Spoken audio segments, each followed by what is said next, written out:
The final shovel of earth had barely settled over her husband's resting place, the cold, damp soil a brutal finality to decades of shared warmth, when the hand once cradled in her own with such tenderness rose in a searing arc.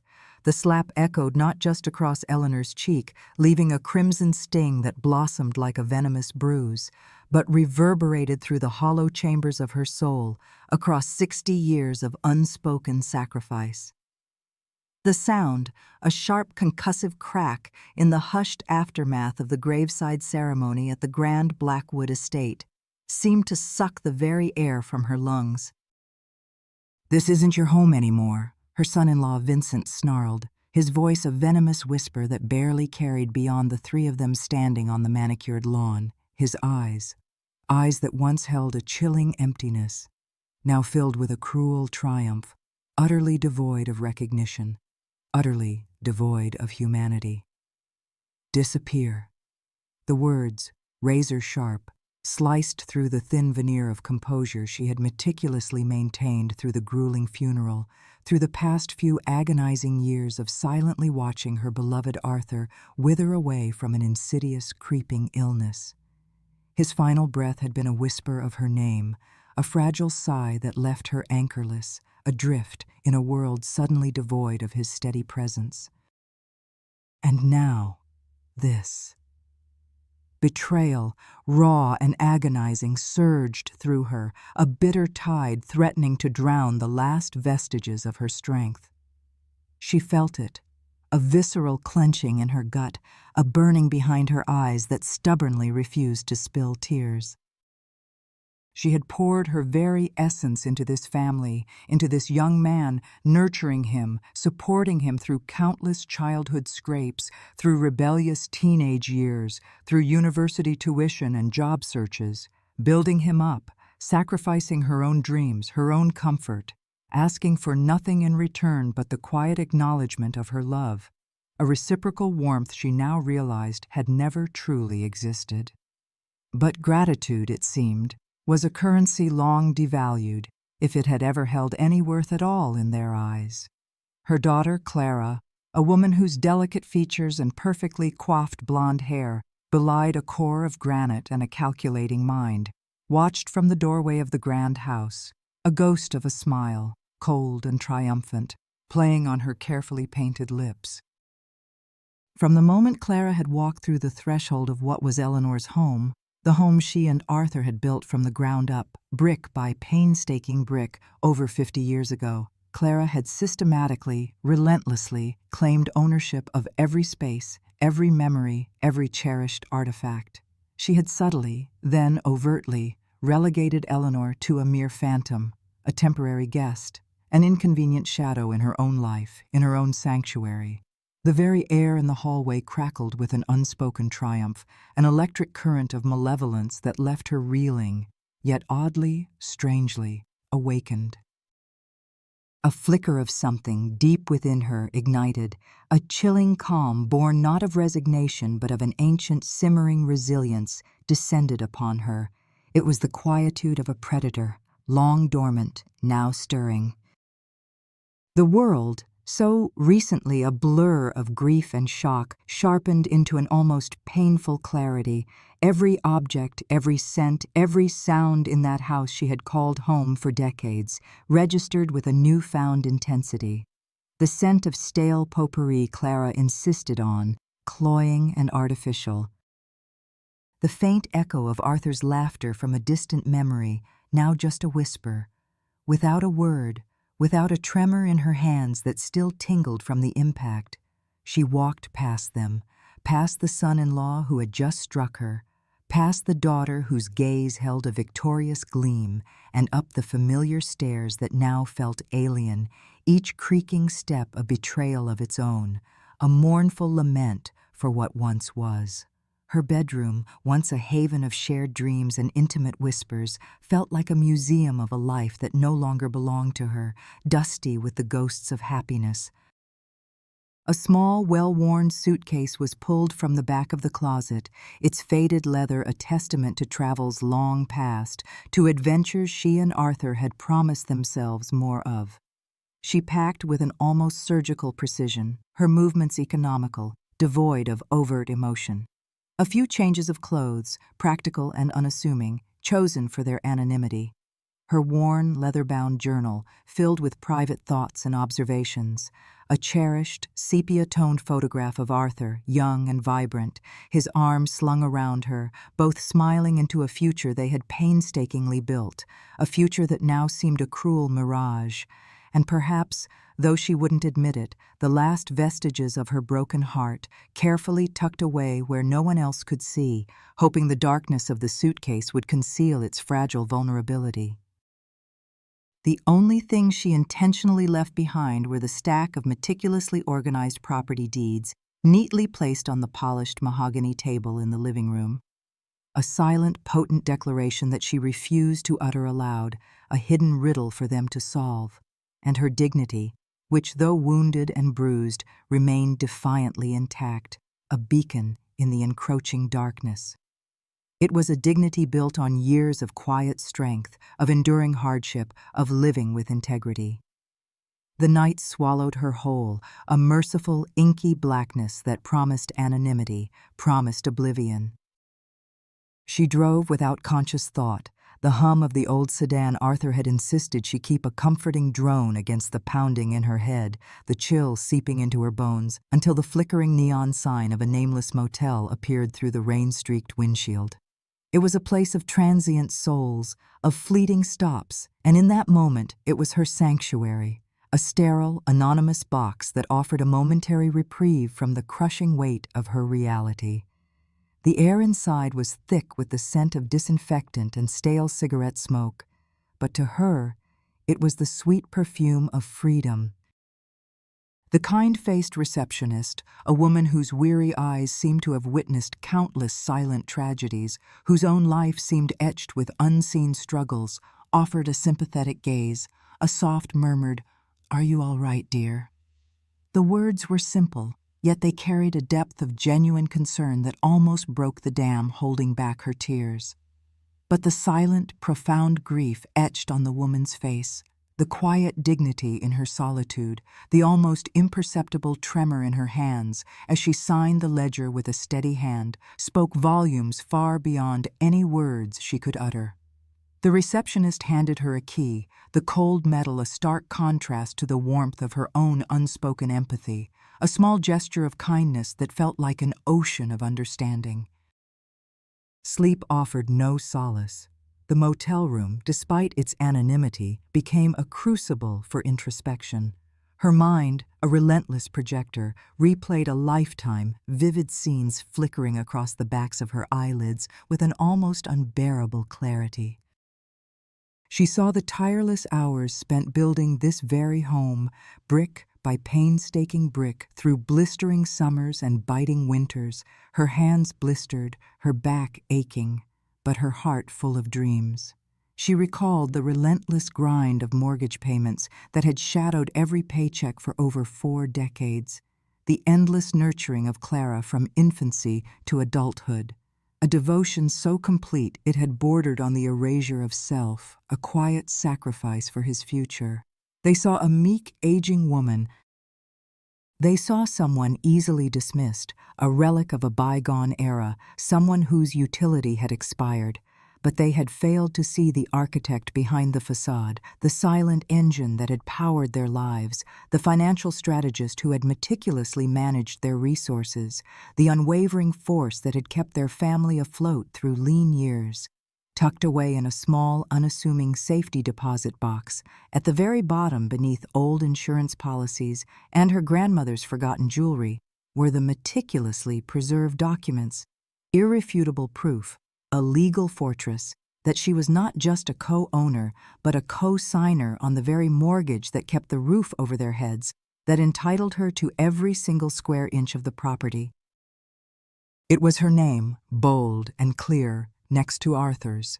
Her late husband, Arthur, a man of profound foresight and unwavering, boundless love, had possessed a chilling prescience, a profound understanding of his daughter's underlying ambition and Vincent's corrosive, avaricious influence.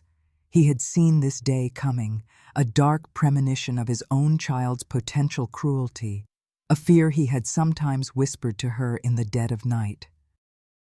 With a quiet, meticulous precision known only to him and their trusted lawyer, Mr. Albright, he had subtly, discreetly woven a legal tapestry of protection, a fail-safe designed to activate if Clara ever dared to betray her, to cast her aside like so much refuse, to deny her rightful place. Arthur had understood the true nature of their daughter, a cold pragmatism hidden beneath a veneer of charm, a lesson she was now learning firsthand in the most brutal and unforgiving way imaginable. The first rays of dawn, filtering weakly through the motel room's flimsy curtains, painting the worn carpet in stripes of pale yellow, brought not despair, but a quiet, formidable resolve. It was the calm before the storm, a chilling stillness that belied the earthquake about to unfold beneath their feet. She had always been a woman of action, even if those actions were often unseen, behind the scenes, powering the family. Now, her actions would be felt. A single phone call, made from the chipped plastic phone by the bedside, shattered their illusion of unchallenged dominion. With a calm, unwavering voice, a voice that surprised even herself with its newfound strength, a strength forged in the fire of injustice, she instructed the bank to halt all mortgage payments, revealing with understated power her undeniable legal connection to the property they believed was solely theirs. The bank representative, a young woman named Lily, initially confused by the unusual request, quickly grasped the gravity of the situation as she recited account numbers and legal clauses with precise clarity, her words cutting through the early morning silence like a sharpened blade.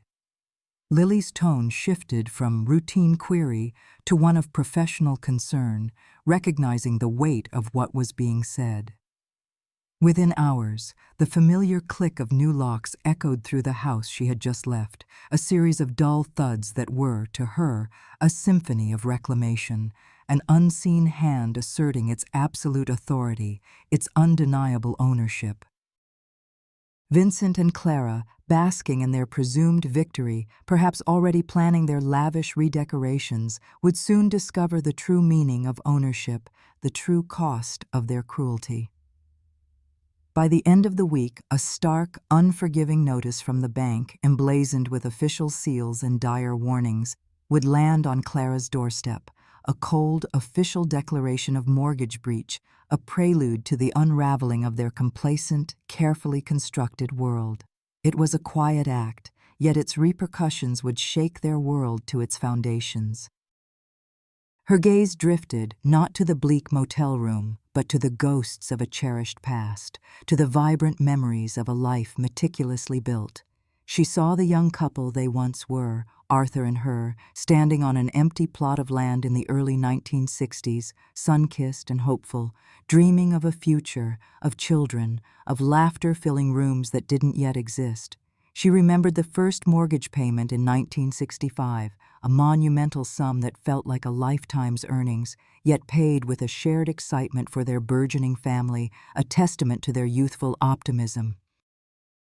The countless sacrifices made to ensure the dream of this home never faltered, each extra shift she took at the local textile mill, each carefully budgeted penny meticulously set aside, a testament to their unwavering commitment. Through economic downturns that threatened to swallow them whole, through Arthur's prolonged illness that drained their resources and their spirits, she had been the silent, unwavering force, the bedrock upon which their lives were built, the tireless guardian of their shared dream. She was the one who managed the bills, who oversaw the endless repairs, who painted the walls in comforting shades, who nurtured the sprawling garden until it bloomed with vibrant life, who made the house a home, not just a structure of wood and brick. Yet Vincent and Clara, in their profound arrogance, blinded by greed and a sense of entitlement, had systematically erased her contributions, meticulously rewriting the family history to cast themselves as the rightful inheritors, the sole proprietors of this domain, dismissing her as a mere caretaker who had simply occupied space, a relic to be discarded.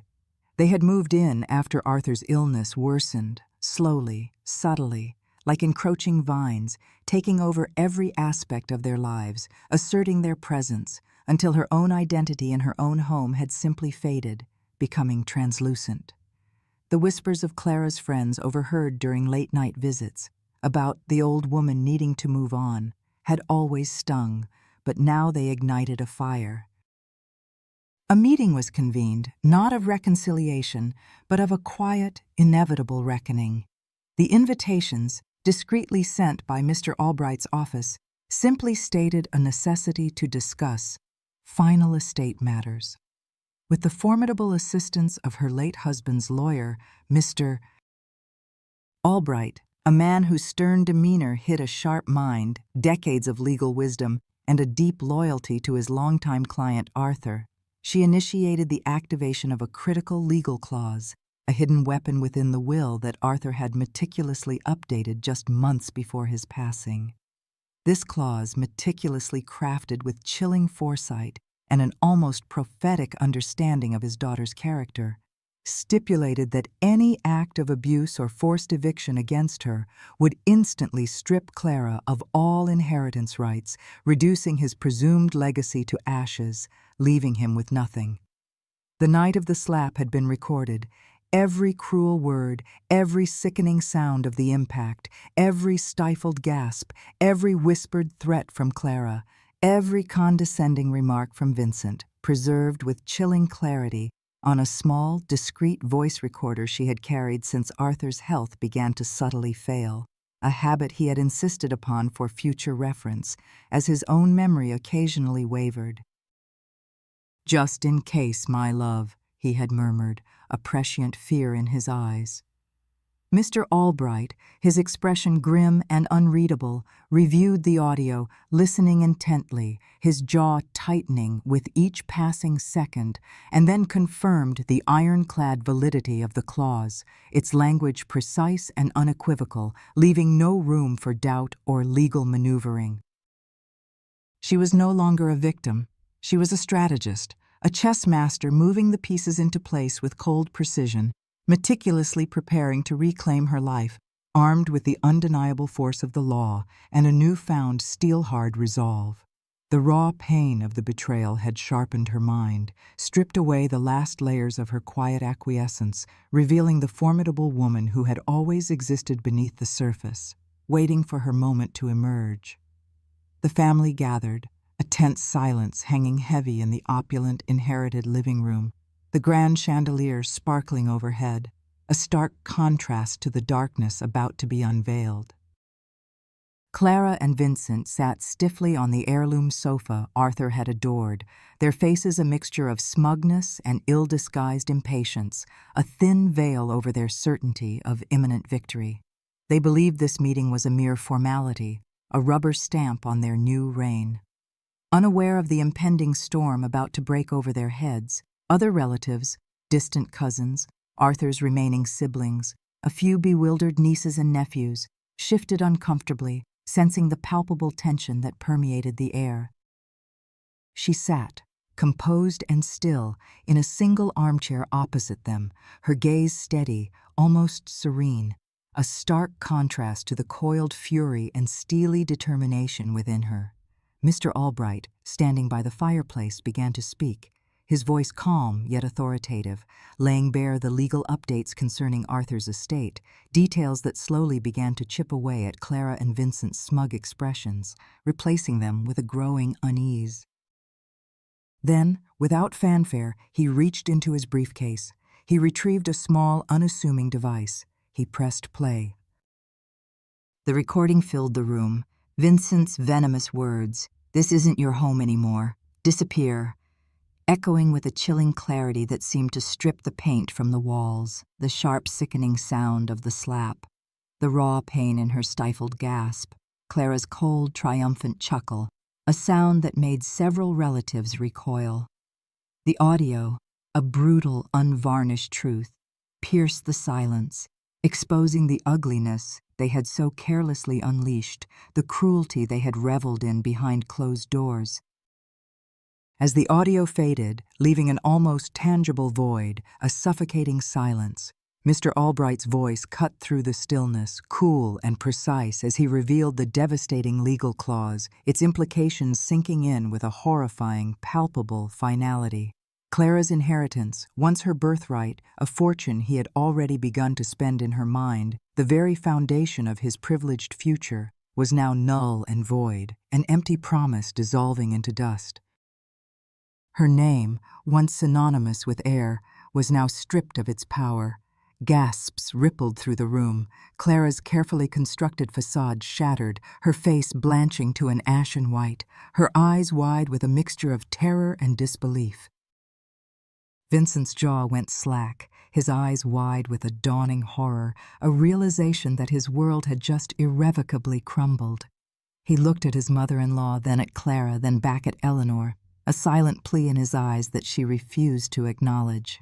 The narrator's silence, now imbued with the crushing weight of revelation, thundered louder than any accusation, any protest she could have ever uttered. It was the silence of a woman who had found her voice, not through shouting or accusation, but through irrefutable, devastating truth, delivered with the precision of a surgeon's scalpel. Reality, a brutal, unforgiving wave, crashed down on Vincent. The arrogant swagger, the entitled posture drained from his face, replaced by a desperate, panicked plea that seemed to age him 20 years in an instant. He lunged forward from the sofa, then hesitated, his eyes darting frantically between Eleanor and Mr. Albright, searching for an escape, a loophole, any sign of weakness. "Eleanor," he choked out, his voice hoarse, raw with terror. "Eleanor, please." I didn't mean it. It was just the stress, the funeral, the grief. You know how I get. Please forgive me. Please, just reinstate the mortgage payments. Let me take over. I can make it right, I swear. We can live here together like a family. I'll change, I promise. His words were a torrent of desperate promises, of pleas for a mercy he had shown none, a frantic attempt to repair the irreparable. He was no longer the arrogant, entitled son-in-law, but a terrified boy facing the complete demolition of his imagined future, a future built on stolen inheritance. Clara, beside him, remained frozen, her eyes wide, staring blankly ahead, her carefully crafted world dissolving around her. Eleanor's voice, when it finally came, was steady, devoid of anger, devoid of hatred, yet firm as granite, utterly unyielding. "I forgive you, Vincent," she said, her eyes unwavering, holding his gaze until he flinched, unable to meet the clarity in her gaze. "But I will not fix this for you." The simple, declarative sentence hung in the air, a final, unshakable boundary, a chasm she refused to bridge. There was no anger, no vindictiveness in her tone, only an absolute clarity, a profound sense of self-possession she had never fully realized she possessed. She acknowledged, not just to him, but to herself, to every corner of her being, that she was no longer the silent woman who had been invisible in her own life, whose needs and sacrifices had been systematically overlooked and erased. That woman was gone, replaced by someone forged in the crucible of betrayal, tempered by her own quiet strength, ready to claim her own destiny. The house, once a symbol of their shared life, then of their profound betrayal, was now sold. The meticulous legal process, overseen with quiet efficiency by Mr. Albright, ensured a clean, swift transaction, devoid of further emotional theatrics.